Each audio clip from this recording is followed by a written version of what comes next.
Isang reason kung bakit lumilipat ng ibang company, no, ang mga tao, product issues. Ayan. Pwedeng too expensive, no, yung products, or hard to sell. Mahirap ibenta. Buti na lang ang Live Good, hindi benta-benta. Buti na lang ang Live Good, hindi ka ino-oblige magbenta dito. Ang product sa Live Good is service para ma-enjoy mo yung organic product sa murang halaga. Pero not obliged to buy or sell products. Pero sa ibang company, issue to very expensive yung products, no? Laki ng patong, tapos ang hirap ibenta. Dati sa huli kong company, no, ang turo namin, para ma-sure mo na maganda ang products mo, dapat kayang mong ibenta sa malalaking tao, hindi ka nahihiya. Nagme-mention ako dati ng mga malalaking tao Kasi yung products namin, ginagamit din.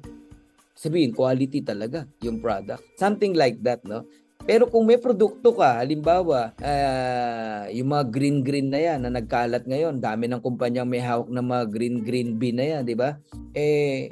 Kaya mo bang i-share sa malaking tao? Pag hindi kasi, no? Yung hindi binayaran, magpapabayad yan. Hahawa ko yung products mo, bayaran mo ako, Hindi yung ginagamit mo lang yung artista para hawakan yung produkto mo para sumikat yung product mo. Not that, no? Ang isang basihan ko na magandang product, ikaw mismo as distributor, hindi ka nahiyang i-share sa mayayamang tao, malalaking tao. Alam mo talaga maganda yung product. Agree? Okay? So, no unique selling point. Importante yan. Ako, isa sa kinabaliwan ko talaga sa Live Good, yung USP Unique selling point. Ano yun? Hindi products ang binebenta natin. Ang binebenta natin, membership. Yun ang nakakabaliw. Ang product natin, membership. Club membership. Magkano? $10. Sa halagang 600 pesos, may negosyo ka na sa Live Good. Pwede kang makainom ng libre. Makagamit ng products, libre. Pwede kang kumita. Pagka nag-affiliate ka, one time $40. Yun ang binibenta natin. Club membership. Subscription. Hindi products. Ang product, service. Hindi ba USP yun? Unique. Tayo lang ganyan. Diba? Salihan mo lahat ng MLM company, ano ibebenta mo? Products. Doon papasok yung expensive, hard to sell, ang daming kamuka, ang mahal-mahal pa, ino-oblige kang magbenta, ino-oblige kang bumili ng package, merong maintenance, may auto ship, di ba? Tapos wala pang unique selling point kasi nga ang daming kamuka Kaya ako di mo ko basta mapasali sa isang company. Kung ako isasali sa isang company, gusto ko unique yung products ko. Hanggat maaari, gusto ko ako lang yung meron. Meron ako dapat na mababanggit na talagang pag binanggit ko, yun yung selling point ko na talagang magugustuhan mo. Poor product result or quality complaints. Naku, no? Lalo na mga local company, di ba? Mga powder na nagtitigasan, isa-isang bag yung binebenta sa'yo, nagkalat, pinabili ka ng 7 account, 14 accounts, ang titigas na ng powder, hindi mo na magamit, nag-expired na, binagsak sa Cubao, binagsak sa Divisoria, naglipa na sa Lazada, sa Lalamove. Product complaint, no? Poor product result or quality complaint. Ayan. Coach Janet. When it comes to the products, obviously, highest quality, lowest price na tayo. So, ang tao kasi pag nakita nila na expensive yung product and walang value, obviously, hindi yan mabibenta.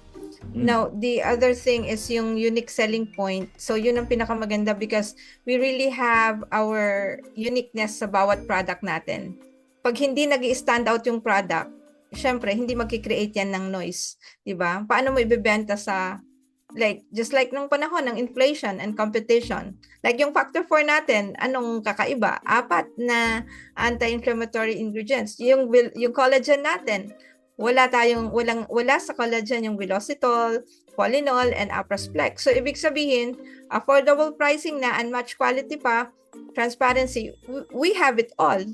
So pag walang ganun ang product mo, then ang nangyayari is that you get poor product results or maraming quality complaints, and also very dangerous yan dahil pag nakita nila na hindi effective yung product, well, people would just leave and they will just have to warn others. The same as kung paano mo i-market, pag maganda, word of mouth marketing, ganun mo din i-market. Nasasabihin, ay hindi effective yan. Ganun po ang mangyayari, di ba? So, dapat talaga, I mean, the excitement actually ng isang company is the product. And then, that will sell, the business will sell itself pag maganda yung product. Just like what is happening. Ito real talk, yung sa case ni Ma'am Eden Ardales. Sinabi niya dahil maganda sa kanya yung product, and then yun ang selling point niya. Ngayon, na-experience dahil talaga namang maganda, nag-stand out.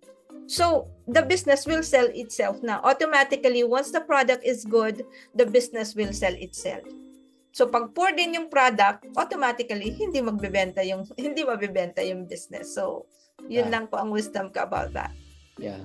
So possible na napa-join ka sa isang company, na-hype ka lang no? Sa isang company, sa kitaan, no? So na ginawang gimmick nang nag-invite sa'yo, na nag-recruit sa'yo, napa-join ka, napabili ka ng 7 account, 14 account, but you realize one day, wala naman palang maganda sa products mo, no? Or wala namang uniqueness sa products mo. Tapos meron pala sa iba. Ang masakit, nabibili mo pa pala sa Lazada or sa kung saan. Tapos mas mura. At lilipat ka talaga. Ngayon, why you stay? Bakit sa kabila ng poor product, no? Result, nagstay ka pa rin, pera-pera na lang ang talagang habulin mo doon, no? So, ako, I don't like that, no? To stay sa company na poor ang product. Maselan ako talaga dyan, When I join sa isang company, ang unang-una kong hinahanap talaga, quality products. Kaya lang ako natutuwa sa Live Good, Coach Ian, Coach Janet, no? Nagulat ako sa presyo talaga. Napakataas ng kwalidad ng product, pero hindi ako makapaniwala sa presyo ng products natin. Amazing talaga in terms of sobrang mura. Sasanay kasi ako sa mahal na products na mga nasalihan kong company. Pero binibili talaga namin, Coach Janet, Coach Ian. Oo, yung napakaliit na ganun, 1.5, na alam ni Coach Ian yan, binigyan ko siya. 1.5, ang liit lang na ganun, no? Pinapatak mo sa mata, sa lalamunan mo. 1.5, no? Pero magugulat ka sa Live Good, no? Ang gaganda ng product, pero magkano lang? $18, $14, $850, no? Ang mura talaga.